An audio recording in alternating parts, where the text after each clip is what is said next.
So hello everyone, and you're very welcome on this so far sunny Saturday morning, our last morning in January in general. So welcome to GUIDE, the Galway University Integration Through Drama and Education Symposium. My name is Dr. Charlotte McIver, and I teach here in Drama and Theatre Studies. And this is my colleague, Dr. Jason King, with whom I've co-organized this event. So I'm going to turn it over to him first. Sure. You're all very welcome to this event, GUIDE.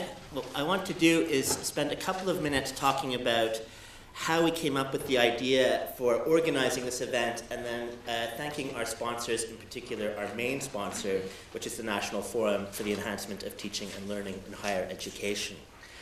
And really our idea to hold this event began in the late summer and early autumn. Before I came to NUI Galway, I was working at the Integration Centre in Dublin on a different project, a project that explored the experiences of migrant men in a number of different European countries, a qualitative project which was based on life narratives, based on focus group interviews. And one of the themes that came out quite strongly in those focus groups was the difficult experience that a lot of migrant students had in transitioning from second level to third level education in Ireland. In particular, the difficulties they had from what they considered to be a rather depersonalizing experience in moving from second to third level. And one of the other themes that emerged from those discussions was the importance of recreational activities, the importance of extracurricular activities, and in particular, sport and drama. And a lot of the students made the point that it was in drama workshops in particular that they found role models, that they found more supportive contexts, which made that transition to third level a lot easier for them.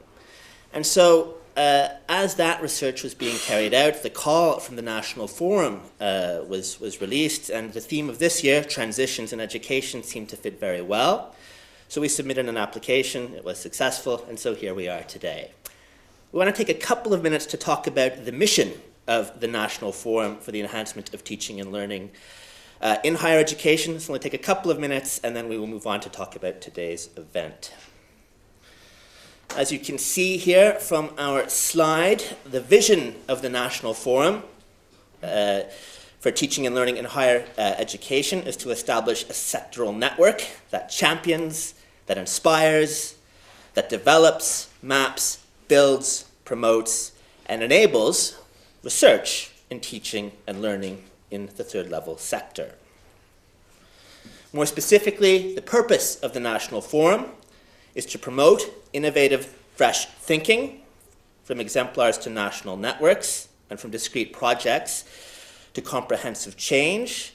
Its mission is also to transcend both collaboration and competition in raising national standards, and in establishing Ireland as a place where higher education, teaching and learning is known to be excellent and held up as an international role model.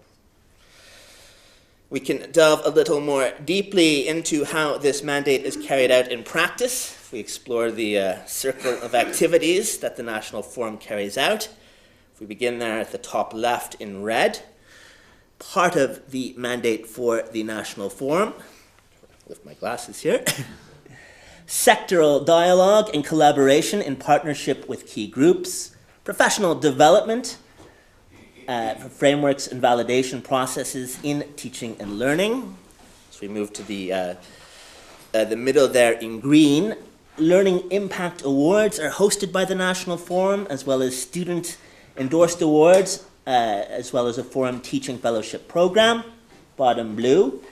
The National Forum supports Forum scholars and internships on key issues, the National Seminar Series, of which this is a part today, as well as Forum Insights and Talks. And then finally, the National Forum sponsors a digital roadmap for pedagogies and platforms, all under the leadership of its supervisory committee and an international group of experts.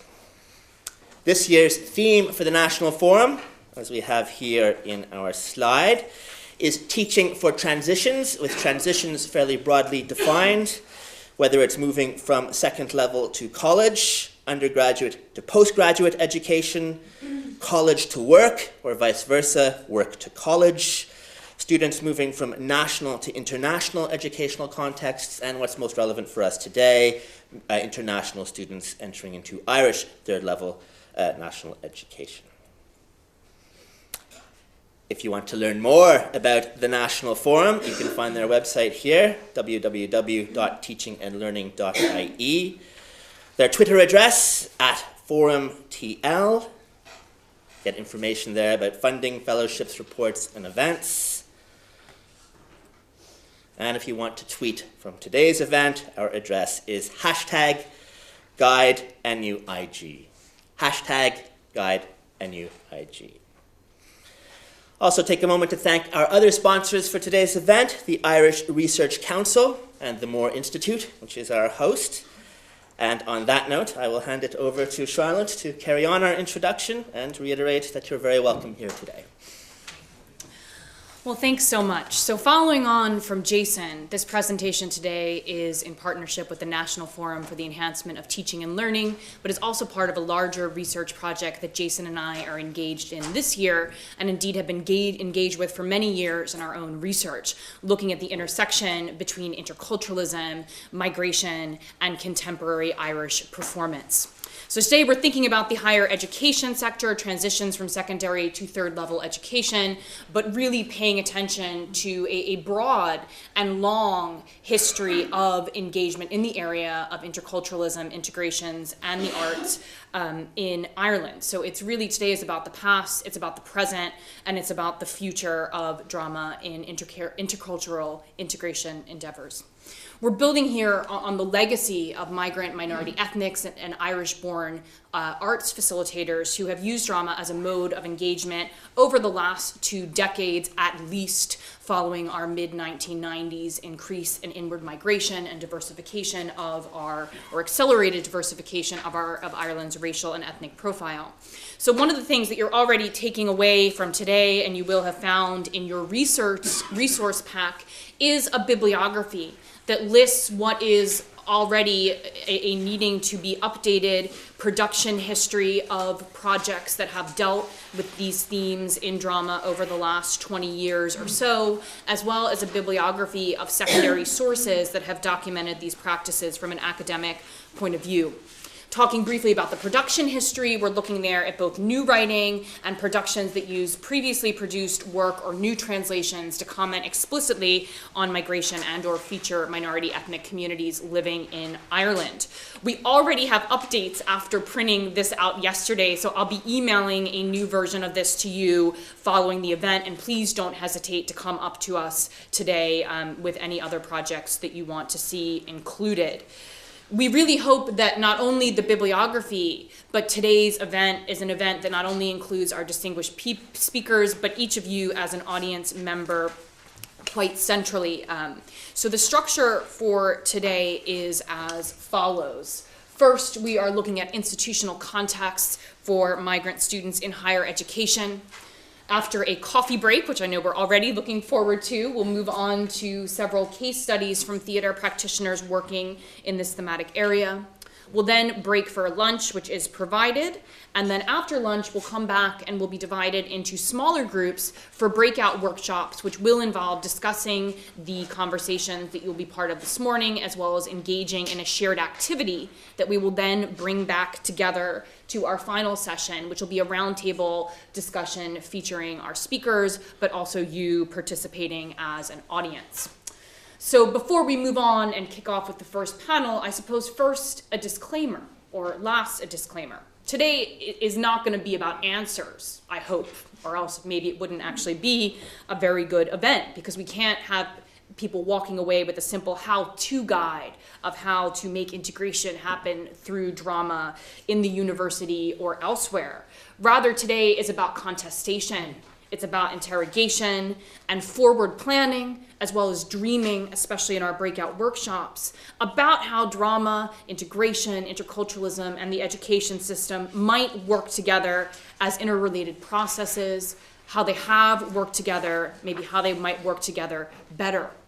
I also want to say that we want this to be a conversation, that this is not only about calming, but also contesting systems of social networks of power through the practices that we will engage with today. So please speak up, give us your thoughts, your experiences as we move throughout the morning and afternoon. One final thing, as I've said, this is part of a larger project. We are holding another event on April 10th and 11th, which will be looking at issues of interculturalism and performance in a larger international context. We have speakers coming from India, Turkey, Australia, the United States, and elsewhere. So there is a pamphlet outside about that, and we'd love to talk to you about it. And if you would like to see more of what is going on with our project, our publications, upcoming presentations, and so on, we urge you to visit our website and to indeed get in touch with us. So thank you and enjoy the morning. And I'll turn this over. We'll have a brief turnover, and Dr. King will be chairing our first session, Institutional Contexts for Migrant Students in Higher Education. Great. All right, so I'll bring Elaine up.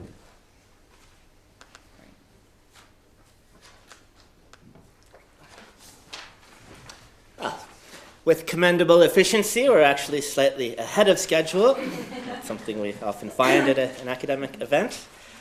Our first panel this morning is called Institutional Contexts for Migrant Students in Higher Education. We have three speakers: Elaine Keane, who's here at NUI Galway in the Education Department, Piaras from NUI Cork in Geography, Chrissie Poulter from Theatre in Trinity College Dublin. And we'll take our three speakers in order and save questions for the end, beginning with Elaine Keane's talk titled Exploring Diversity in Initial Teacher Education, DITE in Ireland, a National Project. I will very briefly introduce Elaine before she tells us about the DITE project. And really what I'm introducing here is the blurb for the project itself, which reads, during the Celtic Tiger years, many of Ireland's schools evolved from being relatively homogeneous to having a heterogeneous student intake. By contrast, the teaching population has remained homogeneous, being predominantly white, female, and of the majority ethnic and social groups. While research and policy documents emphasize the necessity of diversifying the teaching population, we are lacking data adequately describing our national context in relation to diversity in initial teacher education. The gathering of comprehensive data on those applying to enter and entering initial teacher education is crucial in informing future decisions in policy and research on teacher diversity in Ireland. Elaine's research comes out of an Irish Research Council funded project. She's a specialist in the sociology of education, program director in the Masters of Education, and chair of the School of Education Research Committee here at NUI Galway. Elaine.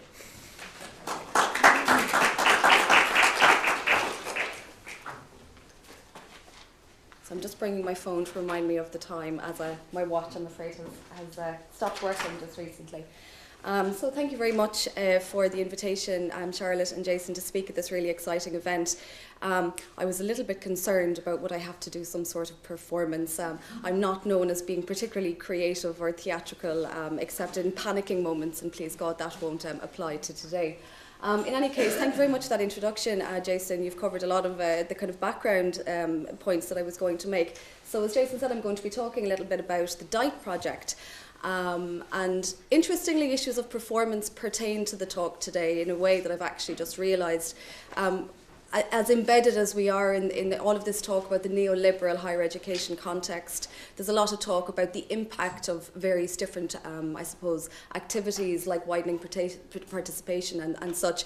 And in that context, it's often the performance of teachers and indeed of students, if you like, in the system that's often under the magnifying glass. One of the questions that I like to raise continually is, in fact, how is our system performing in terms of equity and equality objectives? And that is certainly a theme that runs through the presentation. So if you like, that's the perspective I'm taking on performance for today. So I'm just going to give you a very brief overview in terms of the background and the context of the project, and an important focus on the rationale, in fact. A little bit of a look on the previous research, our aims and methodology, and the sorts of questions that we've been asking students in our survey. And then focusing, we have tons of data, but I'm just going to focus on one little bit today as pertains to the focus of today's event in terms of nationality and ethnicity. I'm just going to pick out then some key points, and then we can have some discussion or as fits the format of the event. Okay, so I mean, we'd all be very familiar with this notion of widening participation, or sorry, of massification of higher education in the last several decades in Ireland. You know, participation rates have shot up internationally, including in Ireland. However, we have continued underrepresentation of certain groups, so very significant socio-demographic disparities. And so widening participation came about as a term, but also, I suppose, it's a very important policy objective in higher education internationally and in Ireland. So there are various different target groups that have been identified in various different national plans. Interestingly, none for minority, ethnic or migrant students. And in the upcoming new national plan that we're still waiting for, I'm not quite sure what the delay is, a consultation document was set out in the last few months last year from the HEA, and for the first time we will have a target set for travellers in numbers, interestingly, instead of percentages, but still none for other minority groups, and you'll excuse the term for want of a better word. But in the wider international context and research in this area, and again within that neoliberal kind of context of performance and impact, there is a concern with progression and performance in terms of going on to postgraduate level and employment, including into the profession. So there's a recognition that for underrepresented groups, the inequalities in fact get stronger as you go along and into different professions, and hence our particular focus on teaching, if you like.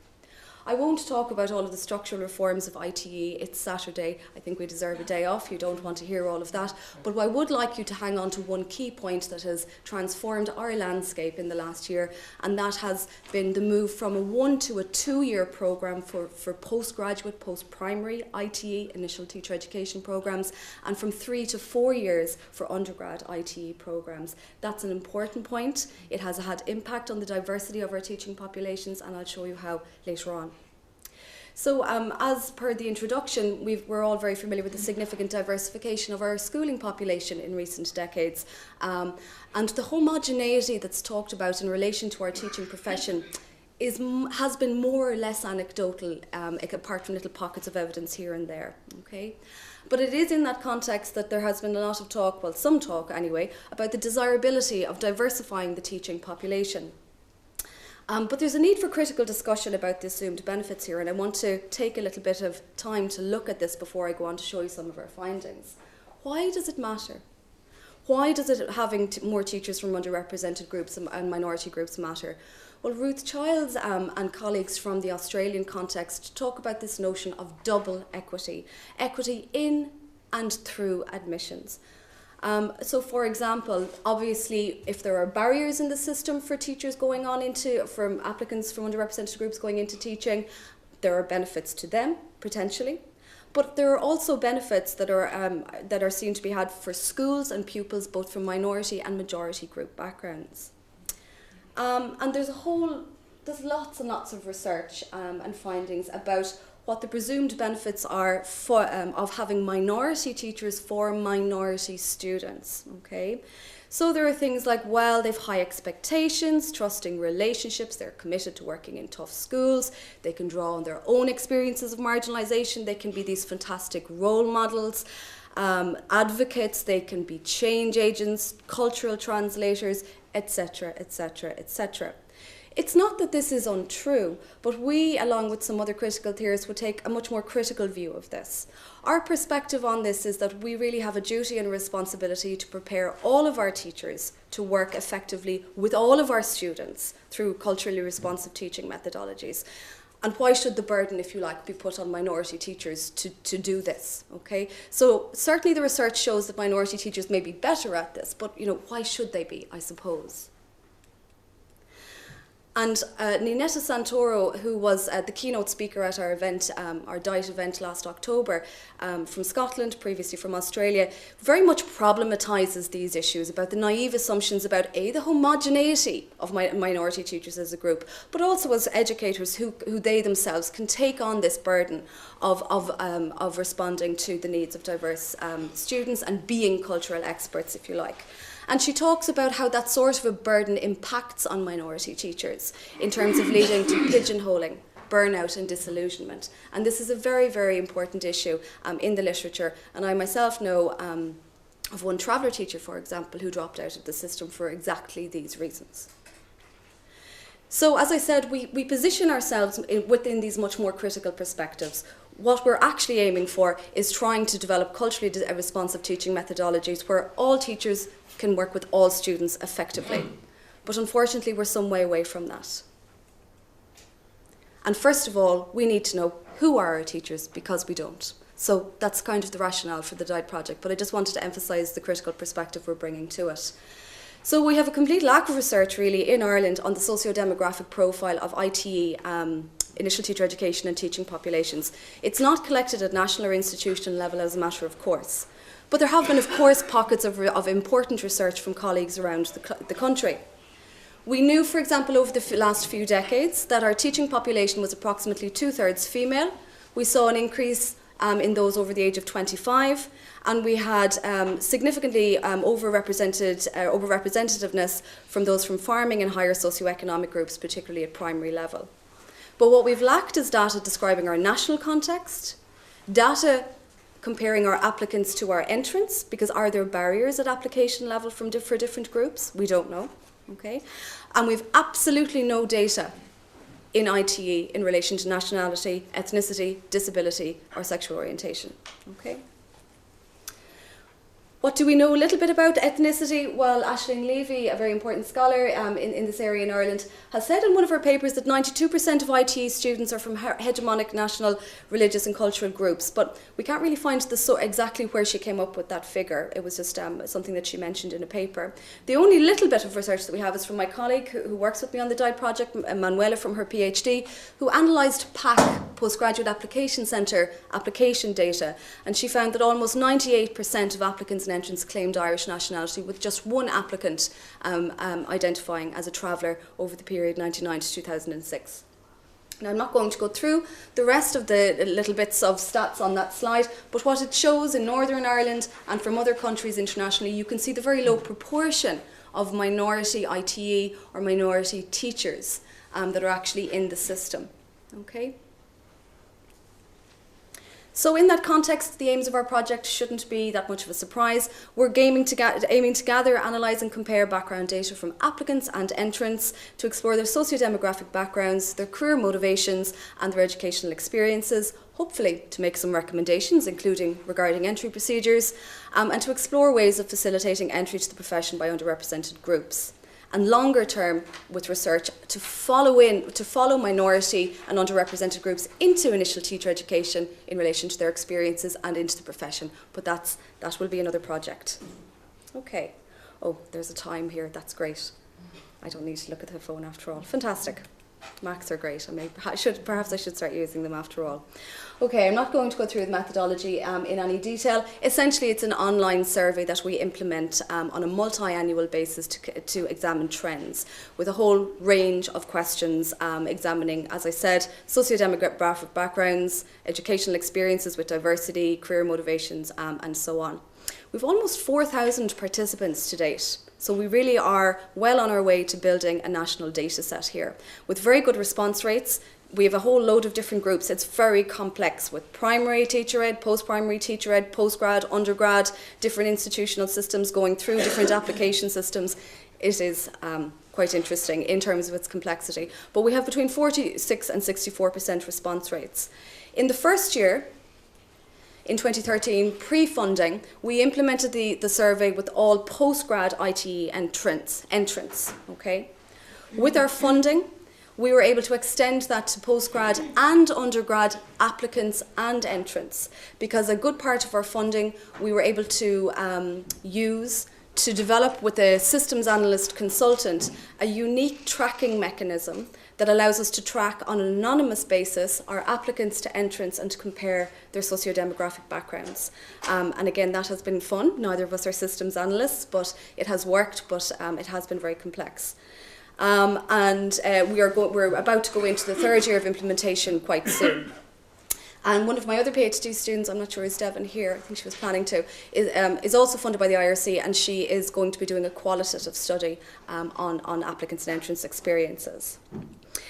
Briefly about the questions. I just want to emphasise that we certainly didn't approach this in a naive way. We're very, very cognizant of the difficulties of developing questions in relation to ethnicity in particular. We were very cognizant of the inadequacy of existing questions from previous research, but we felt rather stuck between a rock and a hard place, in the sense that if we didn't use questions that were already there, for example, from the census, we would have nothing to compare to, if you like, okay, on a national level. And yet we were very anxious to have very open questions, to let our participants tell us themselves how they would self-define on a whole range of measures. So we did both. Okay. It was also an interesting experience getting our questions through the whole raft of gatekeepers that was required in terms of the different institutions, the different institutional representatives, and of course the application systems. So that has been a journey. So in the end, there are other questions, but these are the ones I'm going to look at today, most of them. It was an open question. People could specify their nationality or nationalities as they wished, and we analysed it very much from the ground up, and I'll show you the results of that in a second. We then had a very open question: how would you describe your ethnic background? And we have a ton of data there that we're hoping to analyse over the next while, so I won't be presenting on that today. And the third question there, in terms of this, was then strictly for comparison purposes with CSO, Central Statistics Office data. In terms of your ethnic background, in which of the following census categories would you place yourself? And again, just to emphasise, we're really aware how problematic they are, but we needed to have something to compare it to. Okay. So, in terms of some findings, well, very briefly, in terms of the other categories, just to show you some interesting things that we've noticed.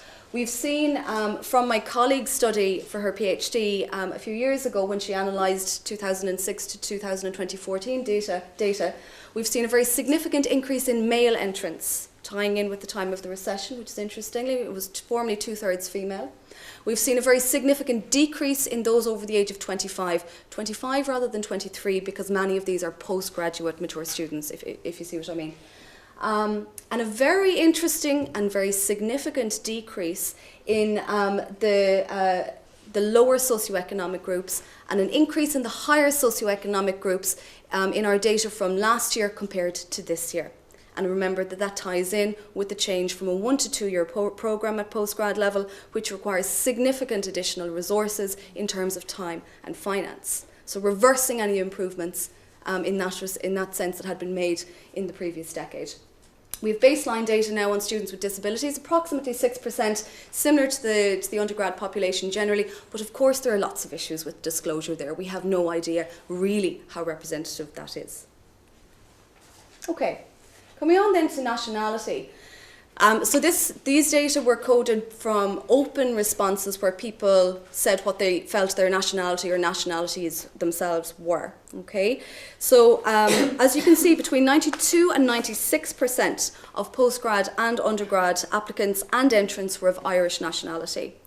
You can see an increase from 92 to 96% if you look at the entrants to postgraduate level from the 2 years, showing an actual decrease just from our 2 years of implementation there in diversity in terms of other nationalities, again potentially tying in with that 2 year programme change. The numbers of those from other nationalities are very, very small indeed. And from my colleague's analysis of the PAC data, in her study, almost 98%, as I said, claimed Irish nationality. Now, that might indicate at first glance that we might have more diversity now, you know, if we have between 92 and 96 now of Irish nationality, and she had 98%, but the PAC categories were very different. So I would be cautious about comparing things that are not similar. And also, if you collapse our Irish plus plus Irish, depending on how people listed them, you have about 98%. So I don't think we can say we're seeing any increase in diversity in terms of nationality. And certainly, if you compare it to the general Irish population, for the census data shows 86% Irish nationality. So you can see significantly less diversity in terms of nationality in ITE. Okay. So again, here we have no previous data at all in Ireland on ethnicity in ITE. So here is what we have. It matches pretty much what we thought anecdotally, but now we can look at it in more detail. So, as we can see, between 96 and 98% of applicants and entrants in 13 and 14 indicate being white Irish in terms of ethnicity. You can see the very, very small numbers for the other groups, including for travellers. Again, we see an increase in white Irish for the amongst the postgrad entrants from 13 to 14, okay, from 96 to 98%, and a small difference if you compare applicants to entrants for 2014, okay, and we're still looking to see if that's statistically significant. And for both undergrad and postgrad 2014 figures, you can see it's over 98% in terms of white Irish entrants. Now the next slide, and I don't have that much more to go then, the next slide that I'm going to show you is the same as this, except I'm just taking out the applicant columns for simplicity, and I'm putting in two other columns to show you the HEA figures for the general undergrad population and then the CSO figures for the general Irish population. I'm sorry to throw all these statistics at you on a snowy Saturday morning. We really are being tough on ourselves. Okay, so just showing the columns there. So as you can see there on the right-hand side for the CSO column, indicates that 85.8% of the general Irish population identifies as white Irish, and you can see the figures as you go down for the rest of the groups. For the undergrad population generally, the HEA figures 90.5% are white Irish. Okay, so less diversity in HE generally than in the Irish population. Again, I appreciate these may not be much of a surprise, but we simply didn't have the data to compare before. So it's establishing baseline data. And now if we compare ITE to the general HE population, we see that we have even less diversity again, with 96 to 98% compared to just over 90. Okay. For travellers, we have approximately similar representation in higher ed and ITE, which is interesting. But of course, they're very much underrepresented relative to the general population. But again, these figures are so small that I wouldn't focus on them too much. So that's just to give you a brief overview. I just want to raise some key points. While this is complex work, the creation of baseline data is absolutely essential. We cannot seek to support progression for any group unless we have baseline data. And it is a continuing source of disappointment to us that we do not have targets set for minority ethnic groups in higher education.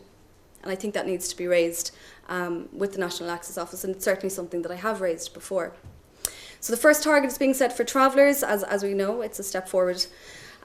We have a significant body of research on ethnicity in schooling, but it's lacking in higher education in Ireland. We don't really know that much from minority ethnic students' perspectives themselves, what constitutes relevance for them and importance for them in terms of their higher education experiences, and nothing at all about progression onwards after that, including into the professions. As we saw today, we have significantly less ethnic diversity in ITE than in the general undergrad population and the general Irish population. In fact, we have seen a recent decrease in diversity. So to what extent are these policy changes that are happening entirely outside control of teacher educators or people who are actually engaged in the area, what impact are they actually having on the outcomes that we, in fact, are focusing on achieving? Are there particular barriers for minority ethnic students in considering a teaching career? That is something that we want to explore in more detail going forward in the project as well. One of the key issues I want to raise, and I hope you won't mind then my drawing on somebody who's here in the audience, is the very big difficulty we have in research in recruiting minority ethnic students. And we understand that this is a population which is over-researched and fed up of a lack of change. We fully understand that. But we feel without data that we cannot make any arguments for change. One of my PhD students, Maeve, is here today. Would you mind standing up, Maeve? I didn't warn you that I'd ask you to stand, or wave. Fantastic. Maeve is doing a PhD on migrant and other minority ethnic students' experiences of higher education, and we are having great difficulty recruiting people. It's a very open project, I can assure you of that, so if anybody would be interested, we would be thrilled if you would contact Maeve, and sorry for jumping that in, but I had to take the opportunity. So thank you for your attention. I'm aware that the link between that and drama, you might be wondering what is that about, but hopefully it feeds in somewhat to the contextual information about diversity in higher education in Ireland. So thank you for your attention.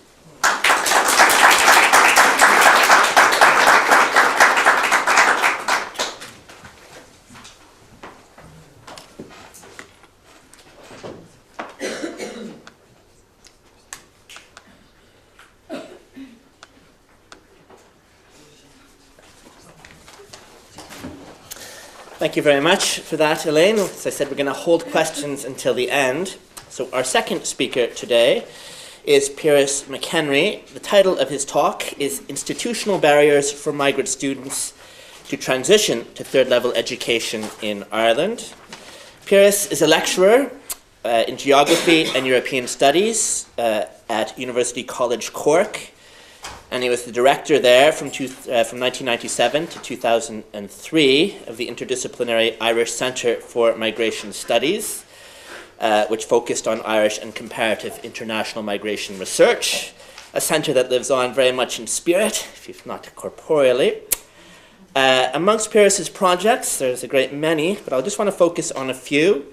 He's the principal investigator of the recently Irish Research Council funded Emigration and Return, profiling today's generation of emigrants and their propensity to return, which generated quite a lot of media interest. He's co-authored with me Where is Home, an educational resource on refugees in international and Irish perspectives.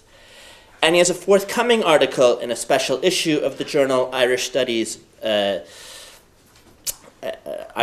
Review on the topic of Irish multiculturalism in crisis, integration, migration, recession, the title of which is a closely guarded secret, but I'm reliably informed that we'll be learning more about this today, and his patient editors are very excited about that. So, without further ado, Piaras McHenry.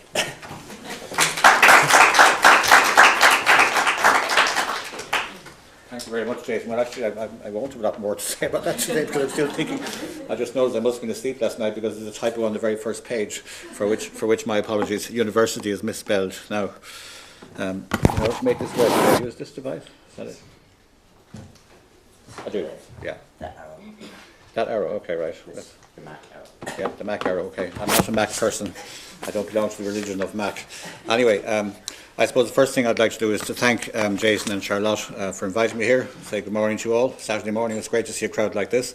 And I'm also aware, as Elaine mentioned in her own brilliant paper, that I think the drama parts are probably what you're all waiting for, whereas I won't be doing drama at all. But I am acutely conscious of the disruptive power of drama. I misspent my own student days directing plays. And even within a supposedly homogenous culture, I very quickly found out that drama is a very powerful tool.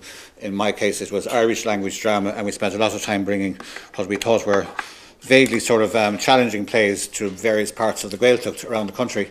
And when we brought our translation of Rabelais' Gargantua and Pantagruel to Connemara, we had the pleasure of being banned and of being read from the pulpit by the local parish priest, which ensured that the crowd the following night was twice as large as it had been the first night.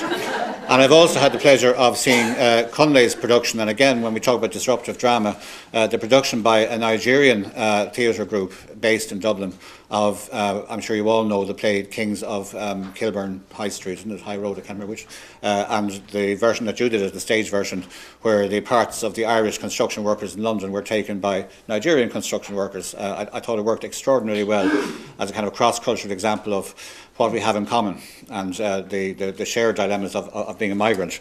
So I think drama is an extraordinarily powerful place to go. But I'm probably focusing on something rather narrow this morning. I'm going to talk about some of the barriers in terms of the practical issues like status, residency, various kind of legal issues of that kind. And if it's too narrow, I ask your pardon in advance. To take one example, for instance, my own mother and my parents live here in Galway, even though I live in Cork. and she was in hospital for some time recently and became very friendly with one of the nurses who was from India, and her children had been here right through their secondary cycle, so they had come here at the age of 11 and 12 and 9, I think. They'd gone all the way through, and it was a real shock to her to find that when they completed their leaving certificate and 2 of them wanted to go on to third level, that in fact they were treated as total foreigners in terms of the fees they were being asked to pay and so on. They were being asked to pay the so-called EU fee, and I'll come back to that. She has now got citizenship, but it doesn't retrospectively return the extra money which they had a great difficulty in finding in order to send her 2 elder children to GMIT and NUIG here in Galway. So I mean, it is a very real problem. There are other problems as well, and I'll just mention one. For instance, I was in UNHCR in Dublin last week, and they're discussing the question of whether or not we can bring in a special cohort of Syrian refugees. You may know that there are 3.7 displaced Syrians around the world now, mostly in Jordan and Turkey and Lebanon. Part of the world I know extremely well. I lived there for some time. Those refugees constitute the biggest single humanitarian crisis we've had since World War II. We have accepted in our great generosity 90 of them last year. This year we're taking about 100, next year 120 I believe, and they're trying to find ways of getting them into third level. But as matters stand at the moment, we can waive all the fees that we like and we can speed up the immigration process. There is no mechanism in place, though, for instance, whereby they can have all the supports that they need if they wish to come and resume their studies here, if they're people who've had their studies interrupted, or if they wish to come and begin here because they weren't able to go to university in the first place in a country that's now in its 4th year of civil war. So these are the kind of real-world challenges that we face when we look at the kind of regime and the treatment that we bestow in our generosity on various kinds of, in this case, refugees. I suppose the other couple of points to make are rather obvious ones. In my own case, for instance, I'm in a rather ironic position because for more than 20 years I've worked on immigration issues and emigration issues, as Jason mentioned. But currently I'm also Associate Dean for Internationalisation for the Arts and Social Sciences in Cork. So my job is to bring in foreign students from foreign countries paying very foreign fees. And you know the kind of fee levels that are being paid. And of course one of the ironies is that if you look at a campus like ours, we have something just under 14% of the student population which was born somewhere else. But in most cases, apart from our European neighbours, there are people who are coming here and paying full fees of 25,000 plus, depending on the subject that they're doing, whereas we pay little or no attention to the migrant population in our own midst. So we have been addressing other segments of the population. Again, Elaine touched on this. Travellers are beginning to come into the frame. We have all got various access programmes for people from disadvantaged backgrounds. But as of now, and I stand to be corrected on this, I think no university has yet implemented a programme which specifically targets people from the various migrant communities in Ireland. Am I right about that? I think I am, yeah. And the same applies, by the way, to the IT sector. So really that there is a huge gap there in our thinking and in our complete failure to address these questions.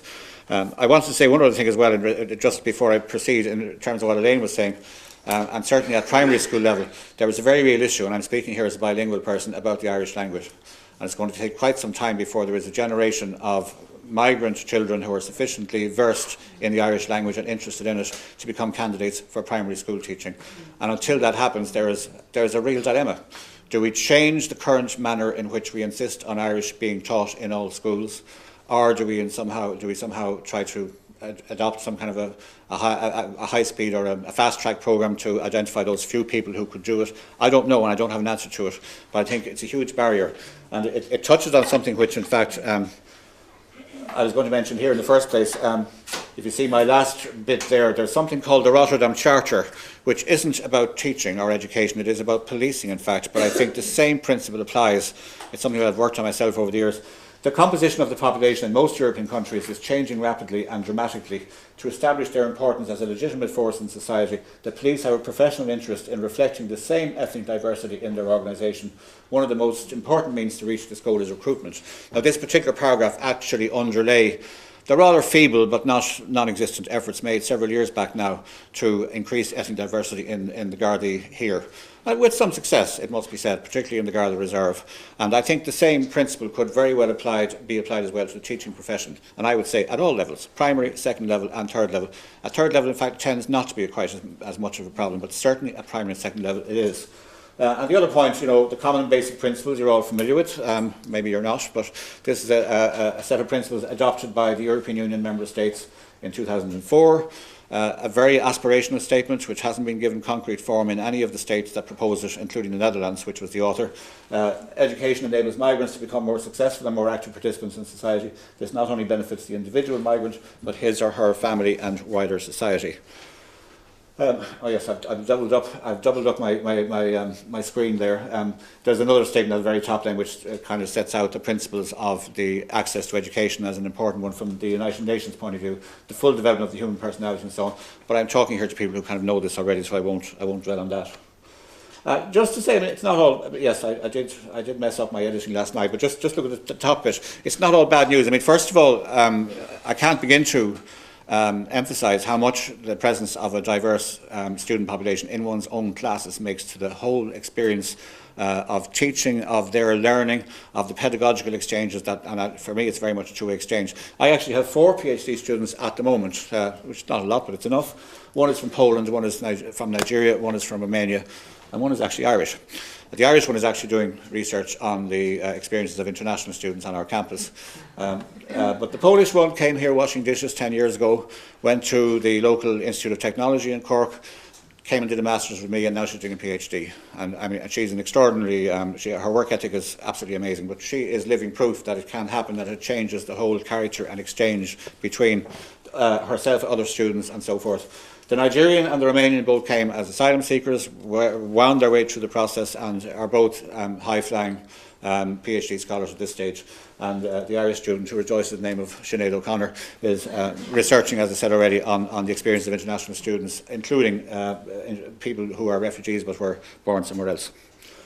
So, I mean, different kinds of migrants. I'm only again stating the obvious here. I mean, the regimes that apply to labour migrants, to the situation of family unification, to asylum seekers and refugees and persons who leave to remain are all that bit different. I suppose the first thing to pull out, and I guess you all know this already, that asylum seekers are non-persons in the Irish system. As long as you're an asylum seeker, you're in the ante-room. You're not here. You haven't really the right to be integrated, and the Department of Justice will resolutely refuse to use the word integration in the context of asylum seekers. Asylum seekers have no rights. We know, of course, of the disgraceful situation with which they're burdened in the direct provision system. There is currently, as you probably know, a committee sitting chaired by the Department of Justice, and various NGOs are participating. What I'm hearing from the sidelines is it is not going well, and the civil servants have their death's grip on everything, as they always do, and I'm a former civil servant, and it's very unlikely that that particular committee will come up with anything other than tinkering with the edges of the system. We may get improvements in the food regimes and a less arbitrary tendency to translate people from one side of the country to the other if there's an incident, but I don't expect any radical reform of the direct provision system. And I regret saying that. And then we have the situation of refugees, that is people who have full refugee status, and then people who have leave to remain, or in certain cases whom the Minister has agreed not to deport, which is a rather extraordinary kind of formulation, but it means that they have a kind of on tolerance, they have permission to stay. And that's another issue, of course, that many of these things are actually ruled by discretionary regimes of one kind or another, rather than clear black and white regulations. The awards we're talking about, well, I don't really have to go into this here, I think, with this audience, because again, I wasn't quite sure who I'd be talking to, but I take it you all know about the system that we have here, and we're talking obviously of access from level 8 onwards to full degree programmes. I won't talk about PLCs, but I will say that perhaps that's an area which is ignored, and where a bit more work needs to be done, in fact, in terms of the access that people of migrant or refugee backgrounds have to the PLC system. So lots of barriers. Personal and social for a start. I mean, take somebody who's been in direct provision for several years. Again, there has been a lot of work done on this. We know the kind of psychological effects that has on people. In effect, you're living in something not very different from a prison, and your rights are so curtailed, and you're within a regime which is extremely authoritarian in many cases. So the effect that has on a person's personal autonomy and their ability to think and act independently is considerable, especially if you cannot really interact, as we know in many cases, with your own classmates. I mean, you're not going to invite somebody back to a direct provision centre, and in many cases they're not welcome anyway, you can't get in. So there are all those issues, personal, social, and let's say psychological as well. Obviously there are linguistic issues, there are financial issues, and then there are issues related to their status. And I'm really going to focus just on the nuts and bolts of some of those regimes. We could obviously talk at greater length about the first three there. So looking at third level fees, are you mostly drama people? Or I don't really have a sense of who's out there. Some of you are postgrad, some of you are academics, and some of you are or people involved in drama in different ways.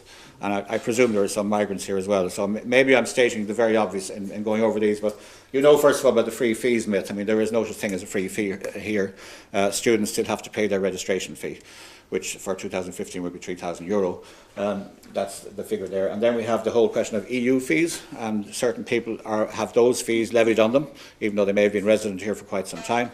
And then we have non-EU fees, which are pretty astronomical by comparison, but that is allegedly supposed to represent the economic cost of providing the education. So who qualifies for the free fees? I mean, there are three different criteria you have to meet. I'm not going to look at course requirements, because in a sense that's much more specific. But in terms of residence and nationality and immigrant status, and the key point about residence is that you must have been living in an EEA member state. Again, EEA, another piece of jargon, the European Economic Area, which is the European Union, plus Liechtenstein, Norway and Iceland. And there's a separate arrangement then with Switzerland. So that's the EEA. You must be living in an EEA member state or Switzerland for at least 3 of the 5 years before starting your course. The members of the EEA, the European Economic Area, well, you have them there actually. So, you know, that tends to be a pretty absolute rule. Again, there's a degree of discretion at the level of every individual institution. So it's all very complicated. Nationality and immigration, you must have one of the following 6 criteria in order to qualify. You must be a citizen of an EU member state or Switzerland. So that's, I suppose, a lot of us in this room anyway. You must have official refugee status, so you've got the letter from the Minister, and as you know, Ireland has one of the very lowest rates of refugee status approval in the European Union. It's been hovering around 10%, if I'm not mistaken, in recent years. You must be a family member of a refugee and have been granted permission to live in the state. We're not too bad about that. Once a person does get refugee status, generally family unification doesn't pose a particular problem. You must have been granted humanitarian leave to remain in the state. So that's where your case doesn't fully meet all the legal criteria to be granted refugee status, but where for a variety of reasons the Minister uses discretionary power to grant you permission to remain anyway. Or you must have been granted permission to remain in the state by the Minister for Justice and Equality following a determination by the Minister not to make a deportation order under Section 3 of the Immigration Act 1999. Again, a highly discretionary status or condition which isn't used quite as often. So where do the free fees apply? Again, it's worth noting they apply to universities, institutes of technology, publicly funded College of Education, the National College of Ireland, a number of religious education institutions, places like Mater Dei. They do not apply to private colleges, whether they have the QQI approval or not. And again, a lot of people don't seem to know that. The fact that a course is listed by the CAO is not in itself enough to make it a free fees course. And then there are various websites which I'll go back to at the very end. So the EU fees, if you do not qualify for free fees, and you have to meet that residence condition and you have to meet the status conditions which I've just set out, if you don't qualify for those fees, the free fees, which of course still include the 3,000 registration, then you may qualify for EU fee rates, and they are set by each individual third level education institution. But they're in the region of 6, 7, 8 grand. They're more obviously for special subjects like medicine. But if we take arts, commerce, those kinds of fields, they're considerable. And then you have to add to that the 3,000 registration. So you're looking at a very, very substantial outlay for a person whose income may be extremely limited, especially if they're working in unskilled or supposedly unskilled jobs. Some examples, for instance, if you're repeating, having qualified for free fees, you don't get any free fees for a repeat year. If you don't fulfil any of the 6 nationality and immigration status criteria listed, but you have been tax resident for a number of years in an EEA member state. And a classic example of that is my mother's friend, the nurse, because she is a tax resident here, she pays her taxes. You might say, if she pays her taxes, then why doesn't she get the same rights as everybody else? The fact is she doesn't. So in her case, for her 2 children, she had levied on her the EU fee, and therefore she had a gross outlay, if you like, of I think it was 8,000 or 9,000 for each of her 2 children in order to go to college here in Galway. That's just wrong. And then from September 2014, how am I doing for time? Another few minutes, all right. September 2014, so that's last year, an Irish EU, EEA or Swiss student who has spent at least 5 years in primary school or secondary level school in Ireland can avail of EU fee rates. So if the child, so in this particular case, for instance, they've changed it. So again, to go back to my nurse friend, her children would now qualify for the free fees, but they did nothing last year. So there is some small incremental progress here, stage by stage. If you don't qualify for EU fees, you can be charged non-EU fees. Each third level institution sets its own fee rates, and you can contact the ones you're interested in. Now, obviously, we all watch each other like hawks, so the international fee rates are pretty comparable across the board. Dublin ones, I think, are a bit more expensive than ourselves in Cork or here in Galway. And here we have Quinn takes third level fees for migrant students who have acquired Irish citizenship. There has been, so once you get citizenship, then everything is straightforward. But of course you don't get citizenship for a minimum of 3 years in the case of refugees, and for other people who are not refugees, who are for instance labour migrants, the normal is that you must have at least 5 years residence in the country. So that doesn't apply to people arriving more recently than that. Entitlement to free fees with effect from the... Yeah, I think that's really covering what I've just been saying there. So even if you acquire citizenship halfway through the year, you can have your fees reduced then for the rest of the semester. So there have been small improvements there compared to what was there before. EU nationals who are not naturalised, so you're here in the country as a labour migrant, you haven't become an Irish citizen, non-EEA nationals. Such nationals who have approved residence are not eligible for free fees or grants, because that's the other point. If you do qualify for the free fees, then you also qualify, depending on the income of your parents, you qualify for the supports that you get through the system that we call soothe nowadays, which is the system of grants for both maintenance and fees. So that's a very significant point. But if you don't qualify for the free fees, you don't qualify for the grants either. So there are quite a number of labour migrants here and people who haven't got their 3 years residence filled yet who don't qualify for either free fees or any form of maintenance or fee support. On non-EU nationals without permission to remain in the state, including those in the asylum process, or those with permission to remain on a short-term or temporary basis, such as work permits, are not eligible for free fees or grants. And again, that's an important point, because a lot of people coming to work in Ireland as labour migrants get short-term work permits. You don't normally get one for more than 1 year at a time, maybe 2.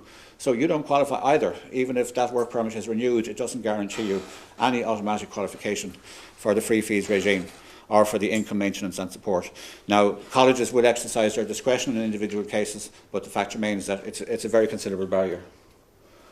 Now, there's more there. If anybody wants this presentation, I'd be happy to pass it on to them. I won't go into it at the moment in the interest of time. Refugees. So with regard to the residency requirement in the Free Fees Initiative, this has 2 aspects. I know I'm repeating myself here. There's the residency requirement and there's nationality and citizenship requirement. And these are separate. So the residency one, the only good thing is that periods of residency as an applicant for asylum or as a declared refugee prior to the acquisition of citizenship and entry into third level may be taken into account. So if you have already been resident for some time, as for instance an asylum seeker in waiting, you then get your status, that time that you were waiting does count for the purpose of providing your proof of residence for the necessary period to get the free fees at third level.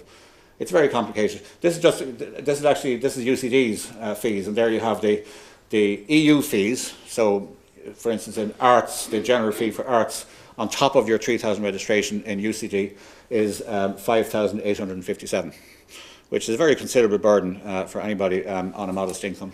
And you can look at other more dramatic examples. Engineering, for instance, their EU level fee is 7,551, and of course you have to add the 3,000 to that.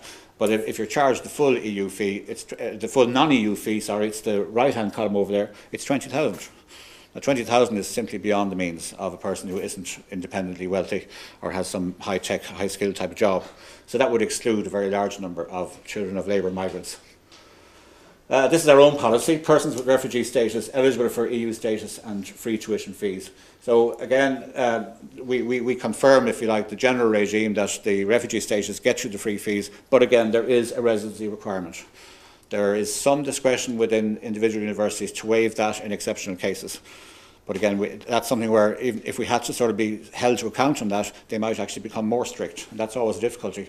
If you codify rules, the results may not be actually in favour of the people that you're trying to assist. And then persons with leave to remain, once they satisfy the residency requirement, if they've been there for 3 years of the last 5 years, they get EU status, but they are liable for the EU tuition fees. So even between those 2 categories of refugee, which kind of gives you the full package, and having leave to remain, there's a difference in how people may be treated. And again, there's a discretionary element there as well. And it's not the admissions offices of the individual universities that should be criticised. I think it's really the Department of Education for not laying out much clearer guidelines. And I will say that, in fact, I know from my own admissions office, I talked to them yesterday, and they were kind enough to say that even if inquiries came up this morning, that I could phone them and they'd give me the answer. So, I mean, there is a strong commitment, and I think the same is true for other universities, to bringing more people in. But the gap is actually between second level and third level. We need a programme like the various access programmes that we have for people of disadvantaged backgrounds, or now for travellers. We need that kind of programme. We need to address as well their psychological and social issues, as well as providing much more effective language support than happens at the moment. And then the case is not catered for, just to outline it again. Recently arrived programme refugees don't have access other than at unaffordable rates, because the residency thing still applies. Discretion may also arise, but it wouldn't if there were any kind of large numbers. And then non-EU labour migrants and their families, unless they take Irish or other EU citizenship, or unless they wait for the requisite number of years that their children are in the system here. So it's a pretty limited regime. And then just to kind of mention that this is Susie, and you should all be familiar with that website, that they're the kind of ones who decide about everything about these matters. And some sources there, again, I've just put them up. There is an excellent document, which is that one there actually, a position paper done for the Refugee Information Service by my colleague Liam Pokeley, which was done about 6 years ago. So this is a fast-moving scene, and even that's out of date. But in general, the admissions office sites of all universities will give you as much information as you need, as well as citizensinformation.ie. I'm sure you're all familiar with that. And then you have a couple of other specialist sources there, the various NGOs, like the Integration Centre, which Jason used to work with, and the other ones, there's one here in Galway, there's one in Cork, there are a couple in Dublin. They are the people to go to get specific and detailed advice about access to third level education, as indeed everything else. And that advice is available free. So that's, and the university portals themselves then. And that's really it. Thank you very much.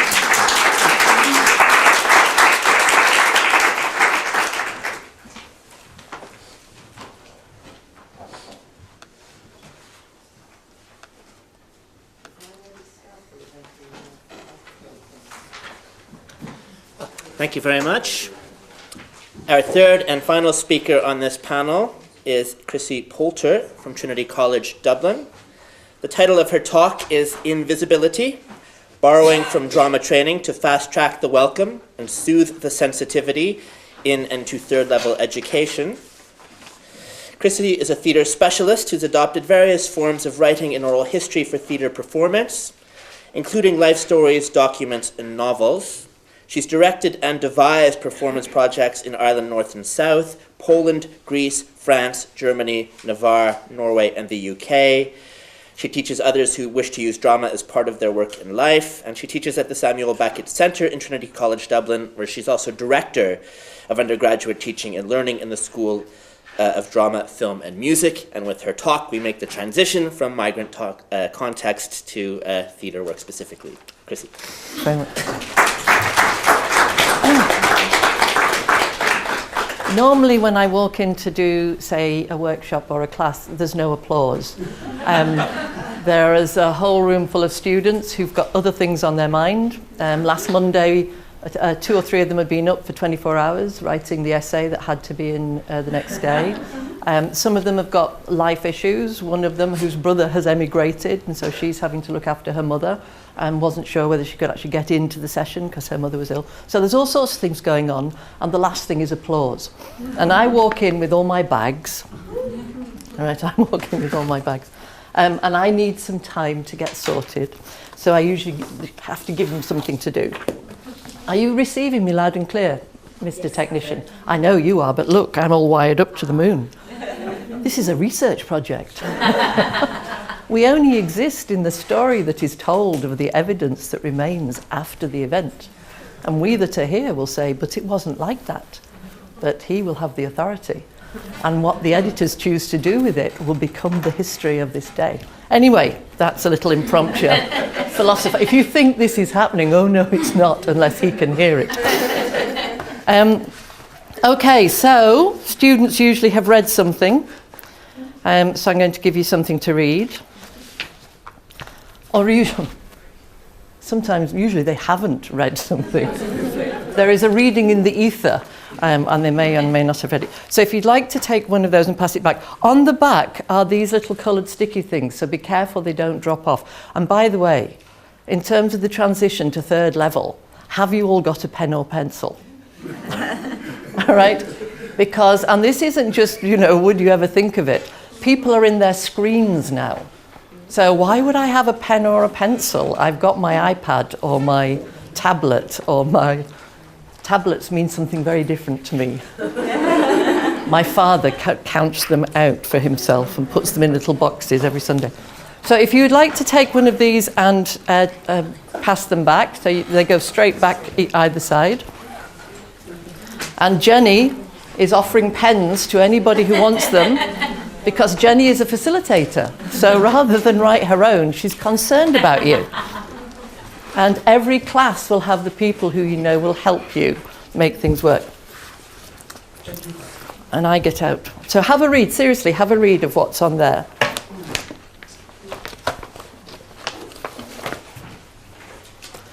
Well, I set my timer.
Everyone's got one. While you're reading that, one of the other things about transitioning into third level education is also for, I just banged that thing, sorry, it will have got, do you know what it does to his ears that I just went like that? I have to sort of adjust my physicality and stay still, right, for history's sake. So yes, one of the things about transitioning into third level education or anything is what we, the people who are teaching, understand about learning, and, for example, understand about the time people need to encounter the written word. So before we ever start to talk about migrant students, everyone is migrating from a situation in which they may have become known and where the way in which they learnt was understood, whether that's with the family, with their friends, in their school or their education or their culture, whatever that is. And any move into a new situation of learning means having to become self-aware again and decide whether to tell strangers that there are actually certain things that help you learn. And sometimes that doesn't happen in time enough, and sometimes there are systems that find that out. So, for example, I would be told if there were students, dyslexic students in the class, but I would also assume that there are others who are, but haven't told anybody. And so it becomes part of the practice is making sure that people have readings in advance, making sure that people are not asked to do cold reading, i.e. to read out loud for the first time at the same time that they get the words. Even for me, this is me writing something and I've put it in big print, double spaced, so that it's easy for me to see and to read. It's great in theatre. We're used to reading scripts where the very next person who speaks, it's on another line. So the next thought or how to speak is actually split up like that. So I also apologise all the time when I'm teaching, which is to say you can finish it off later, because you can. Because another thing about I had to look up infrastructure, would you believe that? I'm talking about infrastructure. What's infrastructure? Anyway, another thing about the the essence of higher education as well. Any education, I suppose, but no, not any education. In a good education, you have time to finish what you were doing. That one of the aspects of higher education is I only see you for an hour at a time, or for a 2-hour workshop. And so even if it's a vocational training, we're back to primary school almost, where bells ring and the next thing happens. In fact, that's not primary, because in primary school, the same teacher can organise the day to deliver what's possible through all the things that are called the curriculum. But that person is with you all day.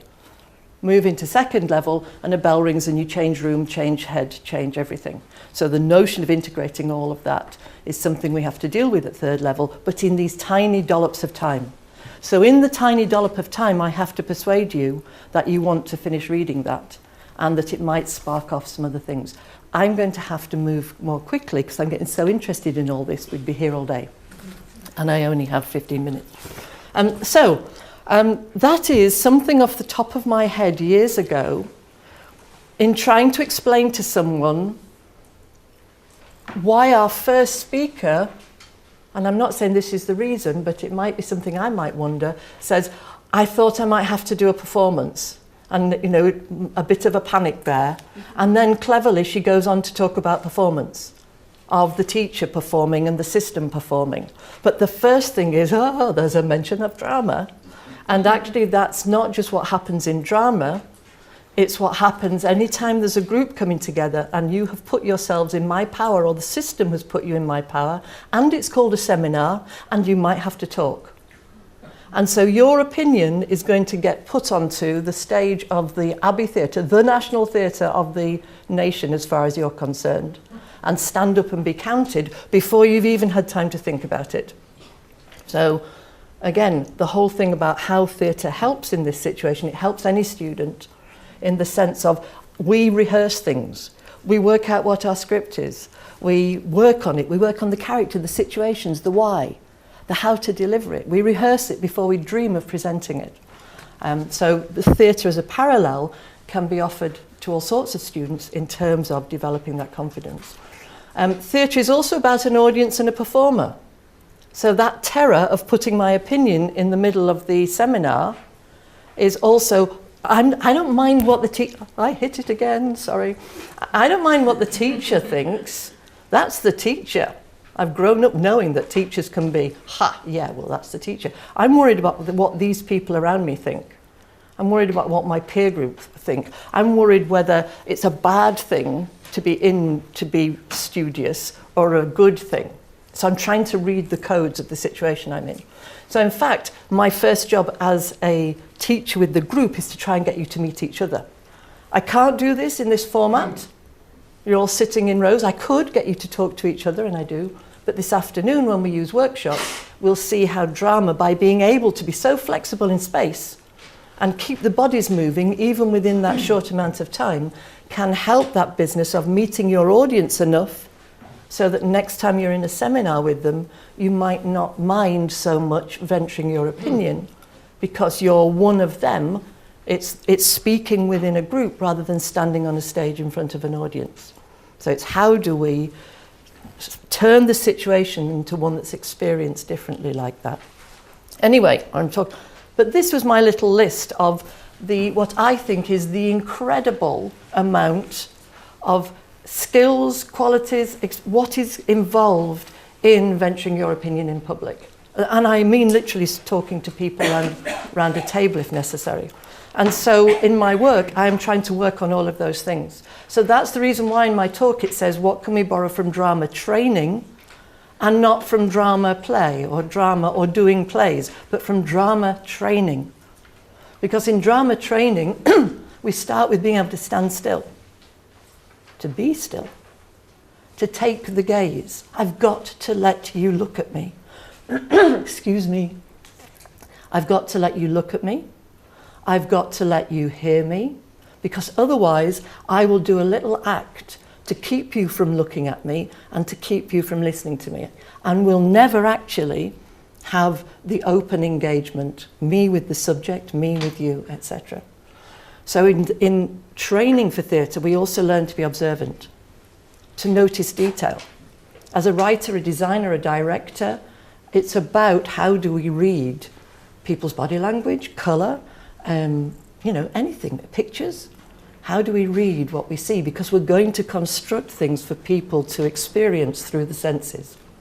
So observation, we're also training people to short circuit, if you like, the socialising aspect of things, whilst maintaining and understanding respect for other people's integrity, their physicality, their space, personal space. I've got to invade your personal space to persuade someone else that we're sisters, when actually we've only met 10 minutes ago, but that's the scene.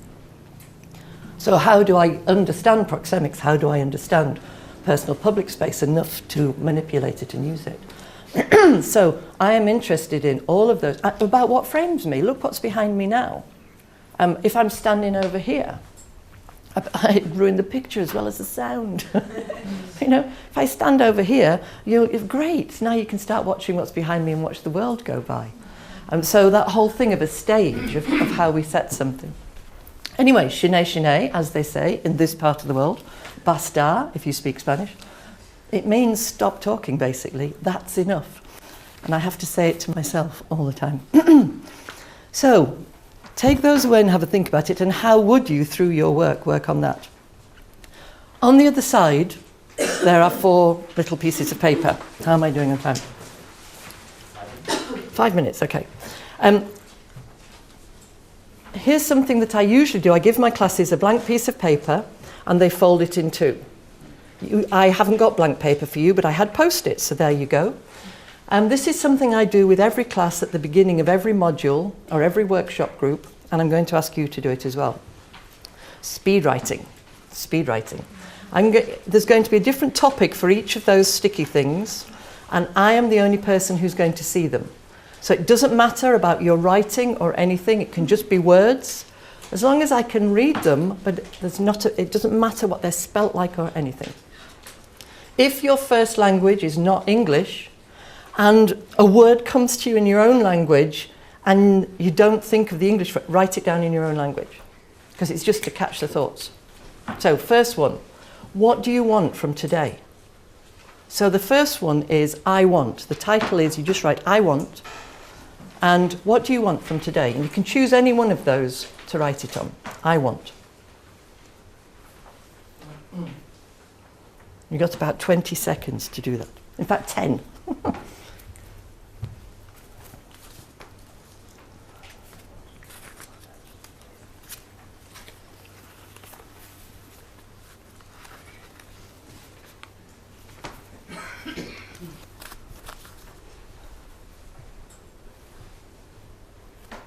And stop. And again, you could write more of that later if we had more time. I'm only showing you how this works. If you've written more than one thing, if you could only have one of them, which would it be? Put a little star next to it. Okay, the next one is titled But.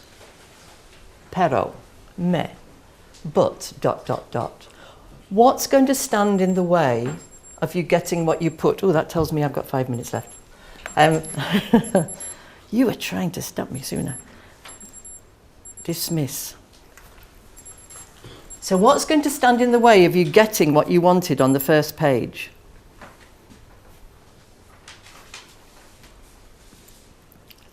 Might be time, personal commitments, don't like this way of teaching, the group. What would stop you getting the things you want on the first page from this day?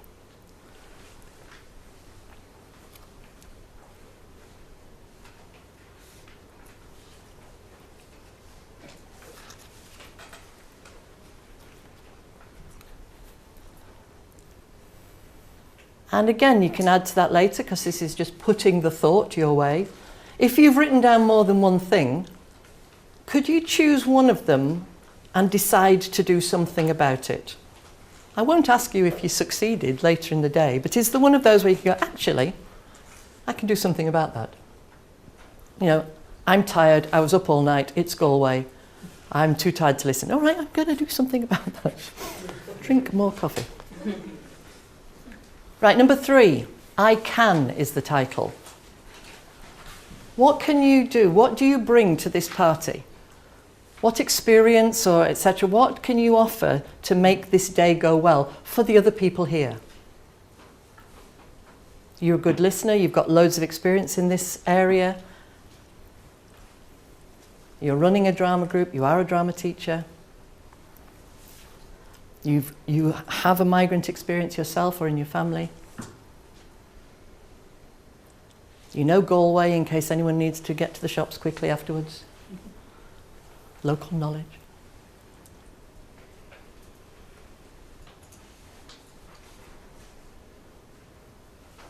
And on this list, put a star next to one that you really like doing. You actually like doing it.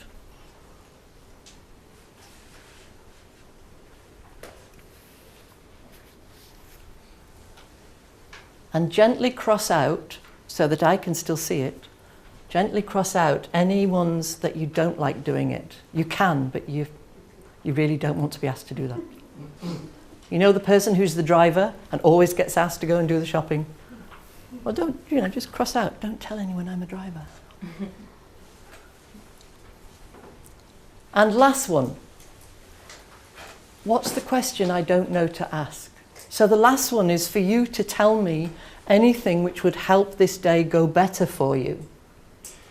That I don't know what the question is to get that answer. So if I'm working with people over a long time on rehearsals, it might be, I'm a diabetic. If you don't give us any breaks, my blood sugars go crazy. And, or if I start to look cross, it's not, it's just, I'm about to pass out. Or I smoke. All right? I really appreciate a nicotine break. I'll get kind of twitchy if you carry on for 3 hours and I don't get outside.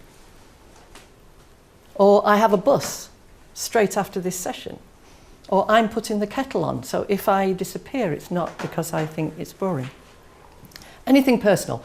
And on this one, I ask you to put your name. That's up to you. In this situation, I don't mind. I'm the only person who sees it. And in this situation, that's up to you. If I was working with you for a long time or for a while on a project, I would ask you to put a contact number. So let's pause, because I'm now going to whiz, right? Because I've only got a couple of minutes. Some of you were thinking, why is she doing this? Why not just talk to us? We're supposed to have a lecture, and then we'll have a seminar and we'll talk about that. And that's the standard way that third level works. I give you input, because I've researched a lot, so I have something to tell you. You then make what sense of it you like, and the people who are most at home talking will have a debate with each other and with me, and the others might find that interesting. So we've worked hard in terms of teaching and learning to look at small group working. How do you get the experience of chewing over the material in a smaller group so all of you encounter the material? But I'm already, let's go to the layer before that, I'm teaching a curriculum I decided. Not the government, this isn't second level, this is third level. All right, so I'm teaching a curriculum that I've decided with colleagues that's been passed in our institution, not the nation. So you're already coming in and being told what to do. But actually, it's about what you are, who you are and what you do with it. So this little exercise gives me a one-to-one conversation on day one. Literally by the first coffee break, I can find out something about you. And on that page, I read the page 2 straight away. And I read the back pages. I read the back pages first, and some of them are emergencies. All right, some of them are, if you ask me to talk in class, I will never appear in your class again. All right, it might not be phrased like that, but it's something alerting me to that. And so I know to be really careful in terms of structuring engagement, because my challenge is to make sure that student does talk in class at some point and moves towards and I guarantee that with drama they will. But they're alerting me to that from day one. So this is saying, how do you have a one-on-one conversation in a system that only gives you an hour with however many students are in the room, and therefore however many voices can be fit into that. It doesn't matter if I hear what you're making of the reading, I'll hear that later. I can set an online exercise and read those 250-word reports. I can use that as feedback. What's important is you also feel that you've talked to me early on and negotiated your reading. Let's talk about another thing very briefly in the structure of it. What do academics do? They give you readings. So here's one with a reading by Miss Charlotte McIver, doctor, professor, whatever they call you here. They call us professors. I am not a professor. All right. So here we have, this is chapter 17 in the book, and this is chapter 3. This is by Charlotte, and this is chapter 3. I read books from the back to the front, just so that the decision the editors made of what I should read first does not influence the way that I meet the material. I don't do it with novels or literature, it spoils the story. Because I trust an artist to have crafted it. And if they mean a chronology, I'll go with it. But anyway, other books I just dip in. So what's interesting is, I'm in the theatre, so I'm working about theatre companies. This is a company called Broken Talkers, and this is the person who's one of the two people. No footnotes, nothing. This is an artist writing about where his work came from. Right? And what he talks about is how he was a student, not in Ireland. This is an Irish fella who's actually at university in England. When I was 22, I left Dublin to study theatre in the Midlands of England. That's what he chooses to tell us first. And he's saying the first paragraph, the way we tell these stories has been influenced by our encounters with work from outside Ireland. And he goes on to talk about how in Ireland it's all about the play, and how as a student in England he met so many different, he didn't even use a play till he chewed one up, a Brian Friel play, and spat it and ate it because it was a performance art project that he was doing with the other student, and the two of them became Broken Talkers. He talks about all the companies he saw in England. He talks about the influence of forced entertainment on their work. He talks about Dublin Theatre Festival as an opportunity to meet international work. He talks about Gob Squad from Germany and how influenced they were by, he was by their work, and how they used that with Dublin Youth Theatre. He talks about how that company mentored them. He talks about a workshop he did with an Argentinian woman called Vivi Tellis, and a dance you associate with your family is an instruction from her workshop. And so their project, which is about one, for example, the death of his father, Have I No Mouth, and the other, which is the very famous one, Blue Boys, which is his, Gary Keegan's. And he said, when I discovered that in my family story, I knew what to do with it, because he'd been shown a method by a practitioner who was from Argentina, who wasn't dealing in content necessarily, but giving a form in which to deal with the things that you unlock. I've done a workshop with Vivi Tellis. So's Tanya at the back of the room there. And we know that Vivi says it is bring a photograph from your family and a song. I've done a project in Belfast years ago where to be in the project you had to bring a song or a street game or a story from home. Charlotte's chapter, which is, and this is the academy doing its research, and at one point, and you say in this, Charlotte, at one point, the companies say they defy categorization, but if I use Carol Martin, who's an authority on the theatre of the real, I can see how I can describe their work in relation to that. And the internationalism that's mentioned is in terms of where they tour to, not in terms of the influences on their work. And so in a way, part of what I'm saying, like a Romanian student in my group when we read this, it says Irish audience all the way through, for they're Irish, or it keeps saying the word Irish. What about me? Right? Am I not part of the audience in Ireland? So there's something interesting in my title as well, I think that's why I gave it, which is in-visibility. That actually we live as academics and artists in an international, intercultural, interdisciplinary world. What I'm doing with my life is mentoring a project that the HSE have been doing around digital storytelling in relation to autobiographical accounts in relation to mental health. Or in Trinity, I'm in an interdisciplinary research group centre, and it's called Identities in Transformation. Right? This is the world I live in. Where have I just been? Oslo, to work with a professor of aesthetics on an article about children that I'm working with, teenagers. So it's gone, haha, Apple will always have their way with the adverts. The picture before was me on north of the Arctic Circle, where the midnight sun was rising. I happened to have birthday greetings to Beckett sent from all around the world for his 100th birthday, which I have taken all around the world with me, because I've got little mad projects in my head anyway. But I'm there to work with teenagers. I work internationally. We all do, academics do. And yet, does that actually translate to valuing the experience? Do we make the person who's a migrant student in our classroom feel that they are a stranger? Why? All the material we're working with has come from around the world. In drama, Stanislavski, But one of my first sessions with the students is, what is translation? Because all the material we're dealing with at the moment was not written in English. It was written in Russian, German, French. Right? Ancient Greek, it was not written in English. So at what point do we unlock the fact that literally bilingualism, multilingualism, where our materials have actually come from? I know that I, at this stage, have rambled way past my time, and so I will pause, and I will just sum up. And there's another little handout which I can give out later another time.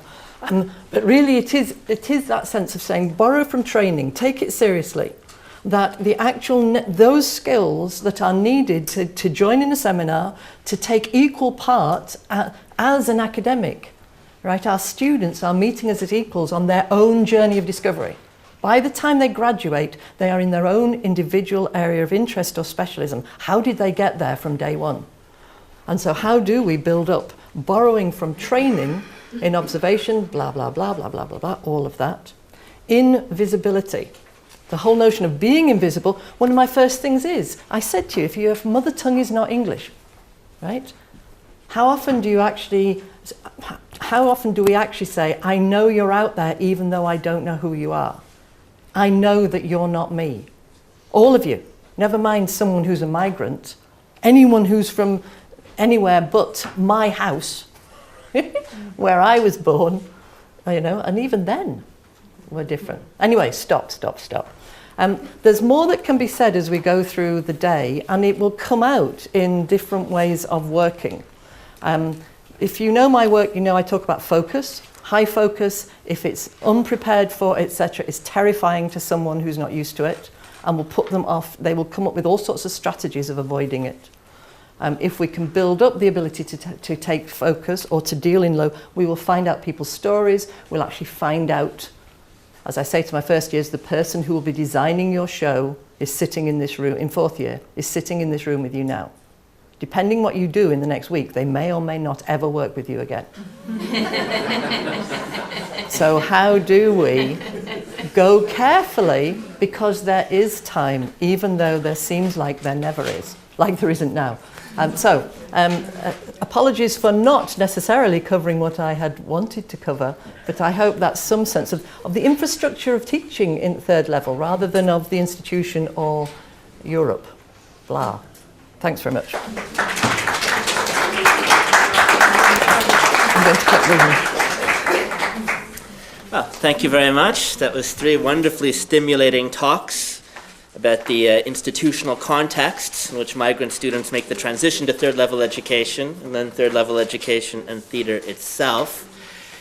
It is now time for our scheduled coffee, tea, and biscuit break. So what I'd like to suggest is that instead of having a formal question and answer session, that anyone who wants to engage with any of our 3 speakers do so informally over our tea and coffee, and we'll reconvene in 15 minutes for our second session of the day, which is theatre practitioner case studies. So, thank you. Could I take, ladies and gentlemen, if I could just take back those sheets, I will remove the post-its and then just leave the sheets in a pile at the back, and you can take one again if you want one at the next session. Is that all right? Thank you. Can I even give you just a room on it? Just put Jenny on the top. Okay. Thanks.